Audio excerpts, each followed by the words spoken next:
On November the 13th, 2014, I stood in this doorway, rang my mum and cried inconsolably for 45 minutes.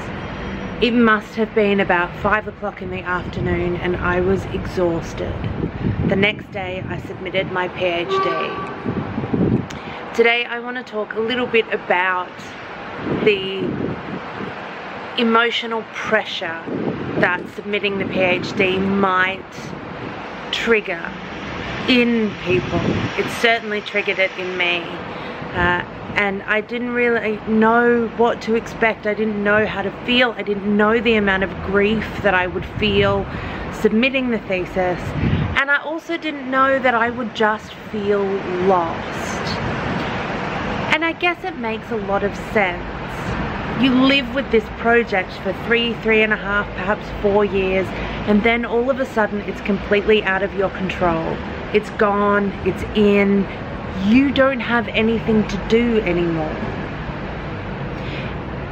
And it's not worth starting at that point to prepare for the viva, because you probably don't know when it is to start with, and you can get lost in preparing for the viva as well.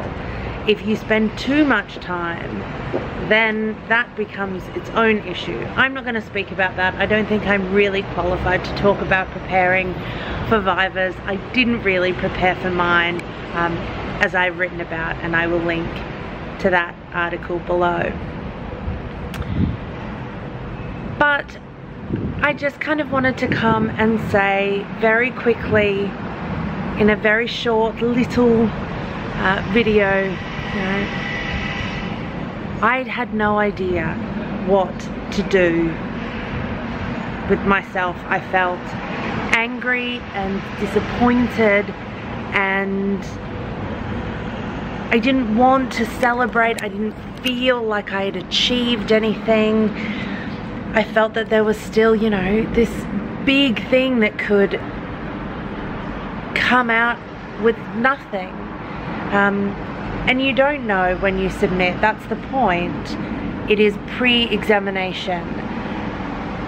So I do know a lot of people who felt wonderful when they submitted. They wanted to celebrate. They were super happy. That's awesome. Lots of people feel like that. If you don't feel like that, it's okay.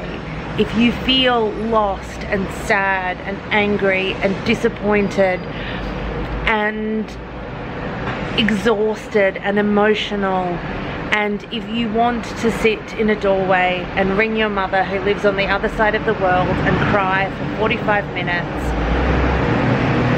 that's completely all right. It's not a failure. It's not a negative. It's dealing with the shit you have to deal with as it arises. So this has just been a very short little video. If you haven't, please subscribe, please like this video, please share with people who might be submitting soon. And I'll see you in the next video. Bye!